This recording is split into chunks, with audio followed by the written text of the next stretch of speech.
kid coming out of high school. But, everything's been good up to this point with Nick.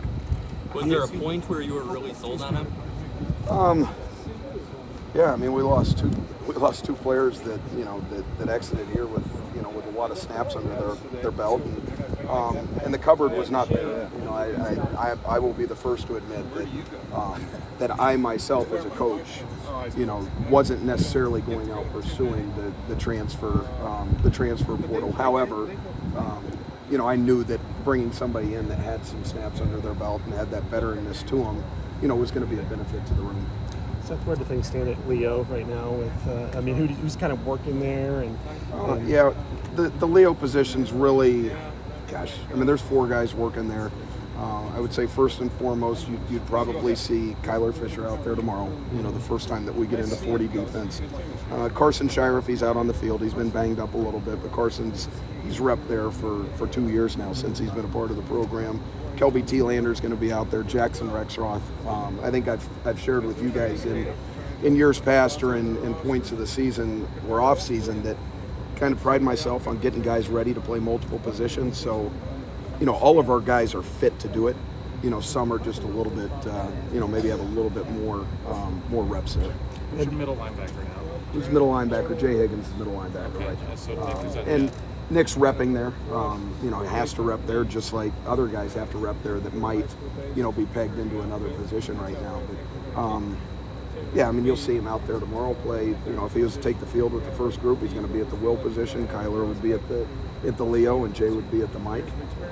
But I have no problem flip-flopping those 2 interior guys. Now, Jay's got a little bit more under his belt than Nick does in regards to just running the defense. Is Fish going to be kind of like your super backup? Is he going to be backup at will? He will be the backup at will.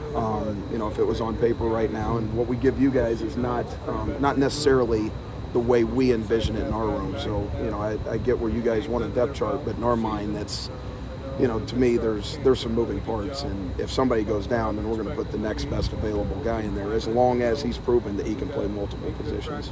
So if we're talking about like a top 3, let's say of Jackson, Higgins, and Fisher, is there anybody else like climbing into that like highest echelon with them, or is it them and again? Yes, to answer your question, Jaden Harrell. Jaden Harrell's had an excellent 7 days up to this point. Jackson Rexroth has done a lot of good things. Carson Shire, like I said, I'll admit to you, he's been banged up a little bit, here at the beginning of camp, but he's got enough that he's proven in the last 2 years of being in this program that he also deserves mention within that group. And then there's some guys on the fringe right now. I told my guys, a couple days ago when we finished our 6th practice, I told those guys that, I've got confidence in 6 guys right now, but when we go to the Kirkwood Hotel, September 1st, the night before that game, we're going to be traveling somewhere between 9 to 11 linebackers, and those guys on the fringe are going to have to be our core special teams guys. So, we've got to move the room along. We've got to grow the room. That was kind of my message at the beginning of the year. Beginning of the year, I'm talking about 8 days ago, which was just we got to grow the room. The room's got to strengthen from within, and then once that happens, we'll have a good group of guys. How was Jay Higgins stepped up in that leadership role? Okay, I'm going to give credit to 2 different people here, and I'm going to give credit to the collection of the linebackers that we've had in years past. And I would go back to the 7 years that I've coached these guys, going back to the Josie Jewells, the Ben Niemans. We've always had an unbelievable bond within that linebacker room. And, what you're seeing right now, what you would see out of Jay Higgins is not only a product of himself. You got me in how he was raised and the type of kid he is, what he's experienced up to this point, but it's also a product of the guys that he's been around, during his time here, especially in that linebacker room. And I'm not diminishing the coaching that's going on, but these guys are coaching themselves, and I think a lot of that has to do in part with guys that have come before them and the lead that they've seen out of those guys.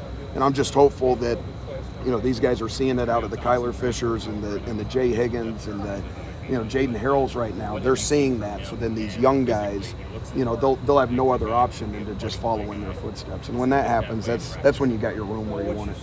I found a really interesting, I heard a really interesting story about talking with Jennings Dunker for the first time. They were up there with Isaiah Bruce, and you see him, he has these red shoes on and everything. Yep. What was that? Jennings is an interesting study, and I enjoyed recruiting Jennings, but he's got another side to him that you guys probably don't see. You probably don't see it in the hay bale toss, although you might see it in what he's wearing. You might get his senior prank in high school was he brought a handful of chickens to the school and let them off in the school, or ducks, excuse me, not chickens, ducks. But he's just got he's got that small town. I'd include Lena Winslow in the state of Iowa. It's very similar, but I'm excited to see what he does. Just because I do have a history in recruiting him and kind of responsible for that area of the state. So it'll be interesting to see where he's at. You mentioned Rex Roth. You got Hawkeyes.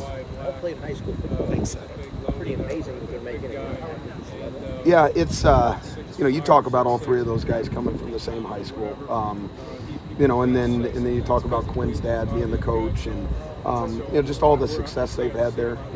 It's really not a surprise that those guys would be under-recruited, in some ways walk-ons, but then they come here and it's a real easy fit for them. It's an easy fit. They they're not flinching. When they arrive here, they've that program has kind of grown them to be guys that can sustain at this level, and we're reaping the benefits of it right now with all three of them. They all got the same kind of work ethic?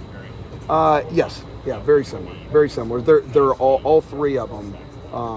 All three of them don't have a whole lot to them outside of just coming out here and being good football players. They don't have the drama. They don't have the flash. I think there's something to be said for Coach Schulte and the program that he's got up there, and in the way they just go about their business. And like I said, it's we're the ones that are reaping the benefit of it right now, and I think it's due in partly because of how our program's designed, but also the program that they came out of in high school. What does it say about a guy like Jay Higgins just wanting to wait for his turn, play behind a couple of guys, and then the entry transfer portal, if a guy does some play, he's out the door. What does it say about him that he's willing to wait and now is his time? Yeah, this day and age, I can't say enough about Jay Higgins in regards to just everything that you hear in regards to all the movement in college football right now, and he certainly had every opportunity to leave. Just like anybody else in our program, if they're not satisfied with where they're at, or they're unhappy, or they want to go somewhere and play right away and don't want to wait their turn. But I think we should all step back, pause for a second, and just look at his situation and appreciate it for what it is. And like I said, I think part of that is part of that's Jay Higgins, part of that is Jack Campbell, and part of that's Seth Benson, because those were the two that he had the opportunity to be around, and I just think it was he just gravitated towards them. And ultimately, I mean, he's got some quotes out there where he wants to do this for his coach, or do that for his coach, or do that for his teammates. Like that's the type of kid he is. And then have a conversation with his dad. His dad doesn't flinch either. You know what I mean? He's just it's a pretty good story. Well, a guy like Nick Jackson, he comes in from UVA. He's an experienced player. How does that kind of help, breaking, the secondary's a little bit younger now. How does that help having that leadership? Yeah, it never hurts to have experience. It doesn't. Again, I mentioned this earlier. It's just you never really know, what you're getting, when you start shopping in the transfer portal. Because of the restriction in regards to recruiting and how much you can be around them and how much they can actually step foot on your campus, like there's a lot of unknown, and I think we lucked out. I do think we did our research, but at the end of the day, there's some luck involved here, and to have somebody like that a part of our program and be able to come in here with an unselfishness and just kind of in some ways just blend